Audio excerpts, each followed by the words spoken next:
ಓಂ ಗಂಗಣಪತಯೇ ನಮಃ. ಶ್ರೀ ಗುರುಭ್ಯೋ ನಮಃ. ಹರಿ ಓಂ. ನಮಸ್ಕಾರ.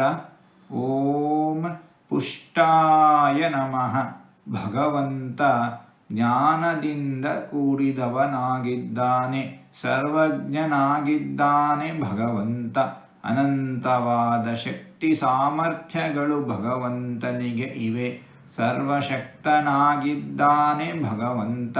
ಎಲ್ಲರಿಗಿಂತ ಎಲ್ಲ ಕಾಲದಲ್ಲೂ ಶ್ರೇಷ್ಠನಾಗಿಯೇ ಇರುವವನು ಭಗವಂತ.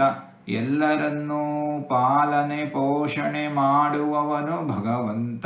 ಇಂತಹ ಭಗವಂತನನ್ನು ಪುಷ್ಟಾಯ ನಮಃ ಎಂಬುದಾಗಿ ವಿದ್ವಾಂಸರು ವರ್ಣಿಸುತ್ತಾ ಇದ್ದಾರೆ. ಹೀಗೆ 4 ತೊದಲು ಮಾತುಗಳನ್ನು ಆಡಿದ್ದೇನೆ.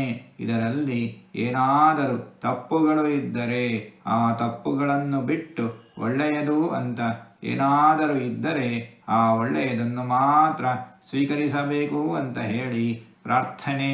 ಈ ನುಡಿಗಳನ್ನೆಲ್ಲ ಆಡಿಸಿದ ಭಗವಂತನಿಗೇ ಸರ್ವವೂ ಸಮರ್ಪಿತ.